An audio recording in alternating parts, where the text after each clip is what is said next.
시작 전에 퀴즈 하나 내고 시작하겠습니다. 고등학교 사회탐구 과목에 경제 과목이 있는데요.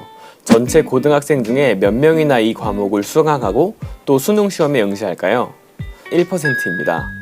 실제로 굉장히 적은 수치고 전체 고등학교 중에서 경제 과목을 개설한 학교도 27%에 불과하다고 합니다. 이렇게 되면 경제 과목은 사실상 경제학과에 들어가지 않는 이상 평생 동안 공부해 볼 기회가 없다고 생각해도 무방한데요. 그래서 오늘 시간이 굉장히 중요할 것 같습니다. 네, 오늘은 애널리스트가 아니라 저자로 소개해 드리겠습니다. 따라 절대 돈 공부 미루지 마라의 저자 박소연 이사님입니다. 이사님 안녕하세요. 네, 안녕하세요. 이제 책 얘기를 좀 해볼 건데 본론으로 들어가기 전에 이 책을 쓴 계기에 대해서 좀 듣고 싶습니다.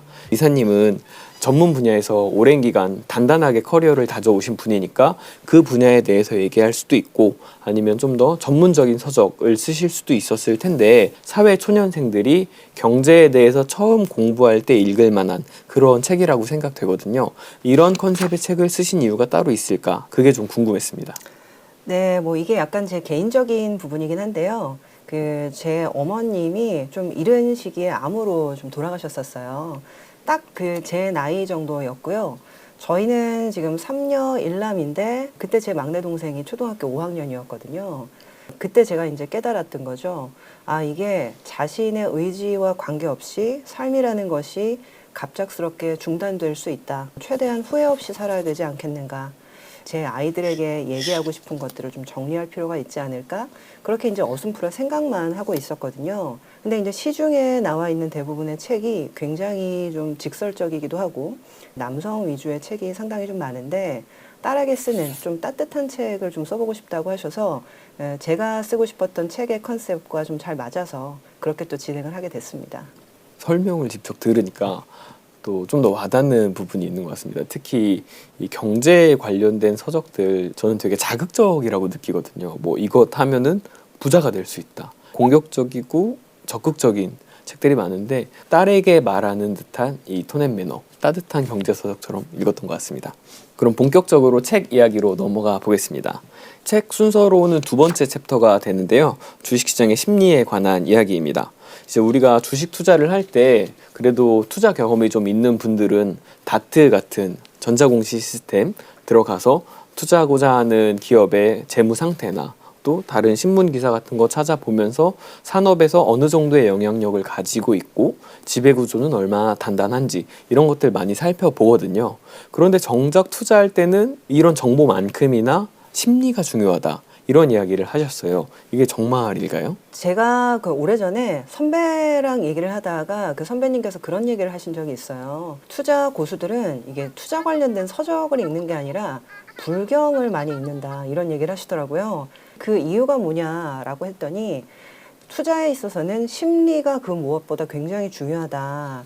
그렇기 때문에 불경을 읽는다라고 얘기를 하시더라고요. 제가 예전에 영업점에서 근무했을 때 일이에요. 당시 이제 삼성전자를 사고 싶어 하는 어떤 여성 손님이 계셨습니다. 사업을 굉장히 크게 하시고 그 당시 한 50대 정도 되셨던 분인 것 같은데 그 당시 삼성전자 주가가 한 30만 원 언저리였거든요. 이제 50대 1 액면 분할을 하기 전이었기 때문에 지금 현재 주가로 따지게 되면 한 6천 원 정도의 주가였던 것 같아요. 근데 이제 삼성전자가 약간 이제 비싼 것 같으니까 30만 원 이하로 떨어지면 나한테 연락을 달라. 그러면 내가 아주 대규모로 주식을 좀 사고 싶다. 그렇게 얘기를 하시더라고요. 그래서 이제 제가 정말 삼성전자가 30만 원 이하로 떨어지는 날만 계속 기다리면서 모니터링을 했는데 2003년 3월이었던 것 같아요.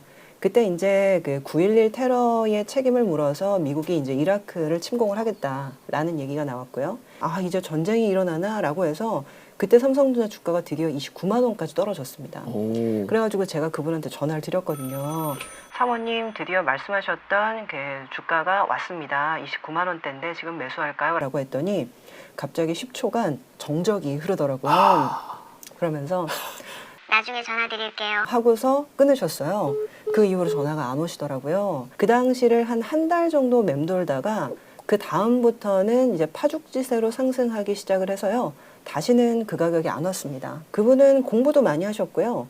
내가 사실은 반도체를 대표하는 삼성전자를 사겠다. 그리고 내가 밸류에이션을 해보니까 30만 원 정도가 매수 가격으로는 적당한 것 같다. 그래서 그 가격이 오면 사겠다라고 마음 결정까지 하신 상황이었거든요. 그런데 정작 그 가격이 왔을 때는 매수를 못했어요. 공부를 굉장히 많이 하고 가격까지 정해놨음에도 불구하고. 그 이유가 뭘까라고 생각을 하면 주가가 떨어질 때는요. 지하실 밑에 지하실 2층이 있고 지하실 3층이 있을 것 같다는 얘기를 하고요.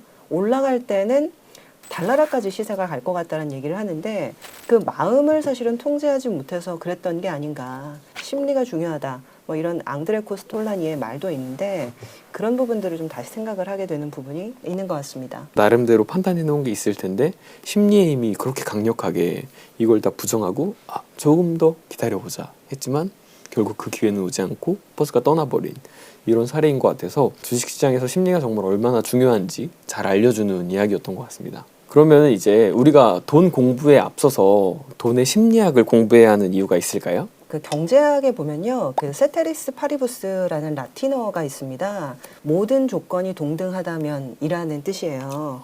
근데 이제 보통 경제학에서는 모든 조건을 다 동등하게 해놓고 이 상황이 변하면 이제 어떨 것인지 그런 것들을 이제 합리적으로 논리적으로 이제 추정을 하고 논증을 하게 되거든요.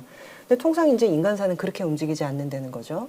왜냐하면 합리적으로 결정을 해야 되는데 인간이 비합리적인 결정을 보통 하기 때문인데 그 워렌 버핏께서도 그런 얘기를 한 적이 있었거든요. 그 올해 주주총회에서도 인공지능이 난무하는 시대에 도대체 가치 투자가 어떤 효용이 있겠습니까? 라고 얘기를 했을 때 사람들은 내가 지금까지 90세 이상을 살아보니 항상 비합리적인 결정을 하더라.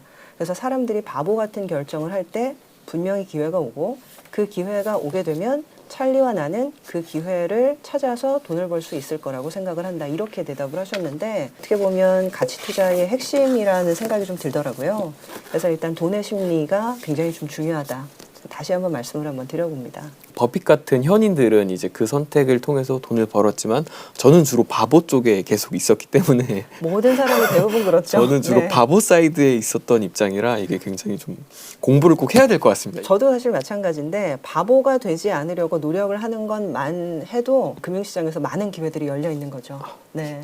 실제로 돈의 심리학 몇 가지 꼭지를 좀 다뤄보면서 어떻게 하면은 좀 더 돈의 심리에 익숙해질 수 있는지 알아보도록 하겠습니다. 첫 번째가 결정 필요에 대한 이야기인데요. 투자에서 결정이라는 건 굉장히 중요한 항목인 것 같습니다. 큰 투자 회사일수록 어떤 투자를 결정할 때 따라야 하는 프로세스도 엄청 많고 그 결정을 위해서 굉장히 많은 사람들이 고민하고 또 우리가 흔히 결정권자라는 말도 있잖아요. 그만큼 결정이라는 게 굉장히 중요한데 이건 개인 투자에서도 마찬가지인 것 같습니다. 어떻게 하면 우리가 좋은 결정을 할 수 있을까요? 항상 좋은 컨디션을 유지하는 것도 굉장히 저는 중요한 것 같더라고요. 제가 이제 왜 그렇게 생각을 했냐면 그 얼마 전에 이제 같은 회사에서 이제 근무를 하던 후배가 그만두고 가상자산 그 컨설팅 회사에 들어갔어요. 가상자산 사업을 하고 싶은 사람들한테 이제 컨설팅도 해주고 또 직접 사실은 트레이딩이나 매매도 하는데 매매 전략 중에 2시에 사고 9시에 파는 전략이 있다는 거예요. 어떤 의미냐면 새벽 2시가 되면 사람들이 매매를 하다가 이제 꾸벅꾸벅 졸기 시작을 하는 거죠. 그래서 너무 피곤한데 자면 안 될 것 같은데 졸음이 오니까 에라 모르겠다 팔아버리는 거예요. 그래서 이 코인이라는 그 속성 자체가 보통 이제 김치 프리미엄이라고 하죠. 네. 이 실제의 어떤 그 거래되는 가치보다 좀 더 높게 거래가 되는 것들이 있는데 그 프리미엄이 극단적으로 이제 줄어드는 시간이 새벽 2시라고 합니다. 왜냐하면 못 견디고 팔아버리니까. 그 못 견디고 팔았을 때 사게 되는 거고요. 코인은 24시간형이기 때문에 장이라는 것들이 의미 없지만 출근하면 이제 한번 사볼까라고 해서 사는 시간이 9시라고 하더라고요. 그러다 보니까 이제 9시에는 통상적인 가격보다 좀 비싸게 거래가 돼서 사람들과 거꾸로 움직이는 거죠. 사람들의 컨디션을 이용해가지고 돈을 버는 전략도 존재하는 거죠. 지금 결정과 컨디션의 관계에 대해서 이야기를 해주셨는데 실제로 이렇게 큰가요? 제가 오늘 몸이 안 좋다고 해서 나쁜 결정을 내리고 오늘 몸이 좋다고 해서 좋은 결정을 내리고 이게 연관관계가 있을까요? 실제로 그런 연구가 있더라고요. 그 프린스턴 대학교에서 실험을 했대요. 그래서 이스라엘 법정에서 10개월간 수천 건의 그 판결을 분석을 해가지고요. 판사가 가석방을 언제 많이 내리는가 그런 것들을 한번 조사를 해봤대요. 판사가 아침을 빵빵하게 먹고 출근을 한 바로 직후 그러니까 9시에서 한 아침 10시 정도의 시간은 가석방 비율이 45%까지 올라간다고 합니다. 내가 신체적 조건이 좋으니까 남들에게도 이제 제너러스해지는 부드럽게 사물을 바라보게 되는 거죠. 근데 이제 중요한 거는 이제 12시가 점심시간이면 한 11시 정도에는 조금씩 배가 고파지거든요.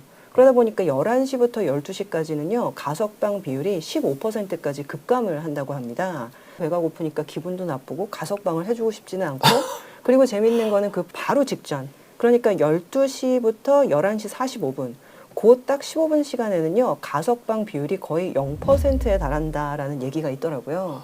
그래서 사람들이 얘기하는 정의는 판사가 아침에 무엇을 먹었느냐에 달려있다. 뭐 이런 사실은 농담도 있다고 하더라고요. 사람들의 컨디션이 그 사람의 결정에 미치는 영향이 다들 없을 거다라고 생각을 하지만 굉장히 크다. 그렇기 때문에 중요한 결정을 내릴 때는 몸 컨디션이 좋을 때 그리고 건강할 때 내리는 것이 굉장히 중요하기 때문에 배고플 때는 매수매도 버튼을 누르지 마라. 이렇게 이제 챕터 제목을 정한 게 이런 일화 때문입니다. 투자뿐만 아니라 어떤 인생에 있어서 중요한 결정을 할 때 좋은 컨디션을 유지하는 것 굉장히 중요한 것 같습니다. 다음은 패테일에 대한 이야기를 좀 다뤄볼 건데요.